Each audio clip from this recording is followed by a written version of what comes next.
Hello student, कैसे हैं आप सब। आई होप आप सब अच्छे होंगे और अपनी प्रिपरेशन घर पर बहुत अच्छे से कर रहे होंगे। मेरा राहुल पटेल सर एक बार फिर आपका हार्दिक स्वागत करता हूं आपके अपने ही channel RKCI an academy of English Damoh पर। जैसा कि आपको पता है कि हम यहाँ आपको एग्जाम के पॉइंट ऑफ व्यू से महत्वपूर्ण प्रिपरेशन कराते रहते हैं और हमारी अकेडमी द्वारा आपके लिए free online class course start भी किया गया है, जिसकी हेल्प से आप MP बोर्ड एग्जाम में अच्छे स्कोर कर सकते हैं। तो चलिए स्टार्ट करते हैं इस इंपोर्टेंट सेशन को। इस सेशन को स्टार्ट करने से पहले मैं आपको एक छोटा सा थॉट्स बताना चाहूँगा जो आपके लिए थोड़ा सा सकारात्मक नज़रिया का मार्ग खोल देगा। तो चलिए स्टार्ट करते हैं इस थॉट को। जैसे कि इसमें दिया हुआ है, धीरज रखो क्योंकि हर नया परिवर्तन आसान होने से पहले थोड़ा सा मुश्किल हुआ करता है। कहने का मतलब इसमें ये बताया गया कि आपको अपनी लाइफ में थोड़ा सा पेशेंस रखना है, क्योंकि जब भी आप कुछ नया करते हैं तो आपको बहुत सारी प्रॉब्लम फेस करनी होती हैं। ठीक है, तो चलिए स्टार्ट करते हैं इस इंपोर्टेंट सेशन को। इस इंपोर्टेंट सेशन को स्टार्ट करने से पहले मैं आपको बता दूं कि यदि अभी तक आपने हमारे चैनल को सब्सक्राइब नहीं किया है तो हमारे चैनल को सब्सक्राइब करें, बेल आइकन क्लिक कर दें, जिससे आने वाली वीडियो का नोटिफिकेशन आपके पास पहुंच सके। ठीक है, तो चलिए स्टार्ट करते हैं आज के इस इंपोर्टेंट सेशन को। आज के सेशन में हम दो चैप्टर के बारे में डिस्कस करने जा रहे हैं। एक chapter 1 a letter to God और सेकंड चैप्टर है नेल्सन मंडेला। ठीक है, तो वन बाय वन हम इसको डिस्कस करने जा रहे हैं। तो बात करते हैं सबसे पहले चैप्टर 1 की। फर्स्ट क्वेश्चन है what did Lencho hope for, कि लेंचो को क्या आशा थी। तो Lencho hope for a good harvest, Lencho को आशा थी कि मेरी फसल अच्छी होगी। The crop only needed some rain, और उसकी जो क्रॉप है वो थोड़ा सा क्या मांग रही थी, पानी मांग रही थी, थोड़ी सी बारिश मांग रही थी। ठीक है ना, तो उसको अपनी फसल के लिए आशा थी कि मेरी फसल अच्छी होगी, बस थोड़ी सी क्या हो जाए, पानी या बारिश हो जाए, है ना। इसके बाद चलते हैं नेक्स्ट क्वेश्चन की ओर। क्वेश्चन नंबर 2, जैसे कि इसमें दिया हुआ है, हु और what did Lencho have faith in, कि लेंचो को किस पर पूर्ण विश्वास था। और व्हाट डिड ही डू, इसके लिए उसने क्या किया। तो Lencho had faith in God, इतना दिया हुआ है, देखो क्वेश्चन में लेंचो हैव, इसको हेड हो जाएगा, Lencho had faith in God, he wrote a letter, इसके लिए उसने क्या किया, एक लेटर लिखा। For 100 pieces as the help, कि ईश्वर उसे 100 पीसेस देकर उसे क्या करें, हेल्प करें। इसके लिए उसने ईश्वर को क्या लिखा था, एक लेटर लिखा था। ठीक है ना।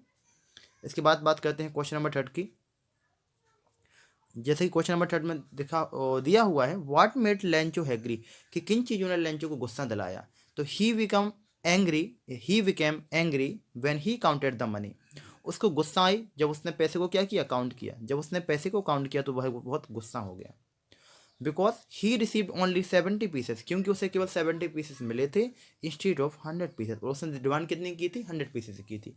आप खुद सोचो कि यदि आप डिमांड करो उससे आपको कम मिले तो आपको क्या आएगा, गुस्सा आएगा। तो वह भी गुस्सा हो गया क्योंकि उसने ईश्वर से बोला था कि मुझे 100 पीसेज चाहिए और उसको मिले कितने, 70 पीसेज। इसके बाद थोड़ा सा और आगे चलते हैं, तो बात करते हैं क्वेश्चन नंबर 4 की। क्वेश्चन नंबर 4 है, 1 मिनट, हाँ, क्वेश्चन नंबर 4 है, did Lencho try to find out who had send the money to him, why और वाई नॉट। अब लेंचो कैसे फाइंड आउट कर पाया कि पैसे उसे किसने भेजे हैं। तो इसमें लिखा है, Lencho did not try to find out who had sent him the money, उसने फाइंड आउट नहीं किया कि उसे पैसे किसने भेजे हैं। ही बिलीव्ड नेचुरली, क्योंकि उसे नेचुरली विश्वास था, that God had sent him the money, कि उसे पैसे किसने भेजे हैं, गॉड ने भेजे हैं, इसलिए उसने उसको फाइंड आउट नहीं किया। इसके बाद बात करते हैं इस चैप्टर के लास्ट क्वेश्चन की। इसके बाद चलेंगे चैप्टर 2 पर। लिखा हुआ है, हाउ डिड रैन चेंज, कि रैन कैसे चेंज हो गई। What happen to Lencho field, Lencho की फील्ड को क्या हुआ। लिखा है, the rain change into hail storms, जो लेंचो की फील्ड थी वो हेल स्टॉर्म में चेंज हो गई। Lencho's field were completely covered with hail storms, क्योंकि उसकी फील्ड पर ओले गिर गए थे। एंड र्यून्ड द क्रॉप, उसकी जो क्रॉप थी, जो फसल थी, वो पूरी क्या हो गई थी, बिछ गई थी, मीन्स नष्ट हो गई थी। फिर से मैं इसको एक बार एक्सप्लेन कर देता हूँ, क्योंकि थोड़ा सा इस बार का मोस्ट इंपोर्टेंट क्वेश्चन लग रहा है, इसके आने के 100% चांसेस हैं। The rain change into hail storms, कि वो हेल स्टॉर्म में चेंज हो गई, ओलावृष्टि में चेंज हो गई। Lencho fields were completely covered with hail storms and ruined the crop, उसकी जो फसल थी पूरी कवर्ड हो गई हेल स्टॉर्म से, और वहाँ पे क्या हो गई, उसकी जो फसल पूरी फैल गई, मीन्स र्यून्ड हो गई, नष्ट हो गई। ठीक है ना। चलिए इसके बाद चलते हैं चैप्टर 2 की ओर। Chapter 2 Nelson Mandela long walk to freedom. ये चैप्टर मैंने बहुत अच्छे से आपको क्लास में डिस्कस किया था, तो आज मैं केवल आपको इसके क्वेश्चन आंसर डिस्कस करूंगा यहाँ पे, ठीक है ना।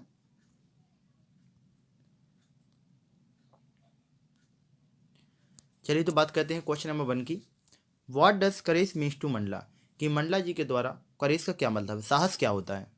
According to Mandela courage according to Mandela courage does not mean the absence of fear, कि करेज का मतलब केवल डर का खत्म होना नहीं होता है, but a victory over fear, इसका मतलब होता है कि आप उस जो आपका डर है उस पर आप क्या कर लें, विजय प्राप्त कर लें, तो वही क्या होता है, साहस का अर्थ होता है, ठीक है। इसके बाद बात करते हैं क्वेश्चन नंबर 2 की। 1 मिनट। क्वेश्चन नंबर 2 इसमें दिया हुआ है, where did the ceremony take place, की सेरेमनी कहाँ की गई। Can you name any public building in India that are made in sandstone, क्या आप ऐसी कोई पब्लिक बिल्डिंग का नाम बता सकते हैं जो किससे बनी हो, सैंडस्टोन से बनी हो, बलुआ पत्थर से बनी हो। एमपी बोर्ड 2022 का या 2020 का प्रीवियस ईयर का क्वेश्चन है जो पूछा गया था। चलिए तो देखते हैं। The ceremony took place in lovely sandstone amphitheatre form by the union building in Pretoria South Africa, की सेरेमनी कहाँ पे की गई थी, सैंडस्टॉर्म की जो लवली सैंडस्टॉर्म एम्पी थिएटर था यूनियन बिल्डिंग पिक्टोरिया में साउथ अफ्रीका में की गई थी। अब red fort and Jama Masjid that are made on sandstones, यहाँ पे दो ऐसी इमारतें हैं, रेड फोर्ट और जामा मस्जिद, जो किससे बनी हुई हैं, सैंडस्टोन से बनी हुई हैं, ठीक है ना। उसके बाद चलते हैं नेक्स्ट क्वेश्चन की ओर, बात करते हैं क्वेश्चन नंबर 3 की। How did Mandla hunger for freedom changes his life, की जो स्वतंत्रता की चाह थी उसने मंडला जी के जीवन को किस प्रकार से बदल दिया। यह भी एमपी बोर्ड 2022 का आया हुआ क्वेश्चन है। When he saw the apportion of black under the apartheid rule, जब उन्होंने देखा कि ब्लैक लोगों के साथ रंगभेद या दुर्व्यवहार किया जा रहा है, तो हिज लाइफ वॉज चेंज, इससे उनका जीवन क्या हो गया, बदल गया। Hunger for his people for dignity and respect brought the changes, इन्हीं चाह को लेकर उन्होंने अपना जीवन बदल दिया, कि उनको लगता था कि ब्लैक लोगों को ही वो रिस्पेक्ट मिलना चाहिए जो किसको मिलते हैं, वाइट पर्सन को मिलते हैं। इसी घटना ने उनके जीवन को बदल दिया था। हंगर फॉर फ्रीडम, स्वतंत्रता की चाह उनके मन में आ गई, ठीक है। इसके बाद चलते हैं नेक्स्ट क्वेश्चन की ओर, क्वेश्चन नंबर 4। ये भी इस बार का मोस्ट इंपोर्टेंट क्वेश्चन है। What two an obligation does Mandela mention, कि इस चैप्टर में मंडला ने दो कौन से कर्तव्य को इसमें मेंशन किया है, बताए हैं। तो लिखा हुआ है, Mandela mention the two following obligation, the obligation to his family parents wife and children, की पहला कर्तव्य आपका परिवार के प्रति, बच्चों के प्रति और अपनी वाइफ और फैमिली और वाइफ और बच्चों के प्रति है। और दूसरा है the obligation to his people his community and his country, दूसरा कर्तव्य आपका अपने उन लोगों के प्रति, अपने समाज के प्रति और अपने देश के प्रति है, ठीक है ना। और आपको पेपर में दिए क्वेश्चन आता तो आपको ऐसा ही लिख के आना जैसा मैंने आपको यहाँ पे बताया हुआ है, इससे आपके मार्क्स करने के चांसेस ना के बराबर हो जाते हैं और आप अपने पेपर में अच्छा स्कोर भी कर सकते हैं। इसके बाद डिस्कस करते हैं आज का last question. Boy were the two national anthem संग, ये भी मोस्ट इंपोर्टेंट क्वेश्चन हो जाता है क्योंकि ये 2023 में आ चुका है। Boy were the two national anthem sing, कि दो नेशनल एंथम को क्यों गाया गया। तो there were two communities in South Africa at the time, एक टाइम पर यहाँ पे दो कम्युनिटी थी साउथ अफ्रीका में, the black and the white, एक ब्लैक और एक थे white person. There for two national anthem were sung boy black and other boy the white, इसीलिए दोनों पर्सन ने या दोनों कम्युनिटीज ने साथ में नेशनल एंथम को गाया, संग one boy black and other boy white, कि वाइट और ब्लैक पर्सन ने साथ में मिलकर अलग अलग नेशनल एंथम को गाया, ठीक है। तो ये था आज का लास्ट क्वेश्चन, और आज मैंने आपके साथ डिस्कस किए कुछ इंपॉर्टेंट क्वेश्चन चैप्टर 1 और चैप्टर 2 के। और इसके बाद भी मैं थोड़ा सा आपको एक थॉट्स बताना चाहूँगा कि उम्मीद की किरण कितनी भी छोटी क्यों ना हो पर निराशा से बेहतर होती है, कि उम्मीद की किरण कितनी भी छोटी क्यों ना हो निराशा से बेहतर होती है। कहने का तात्पर्य है कि आपको अपने जीवन में हमेशा उम्मीद फुल रहना है, मतलब हमेशा उम्मीदी से जीना है, आपको अपने जीवन में कभी भी निराश और हताश नहीं होना है।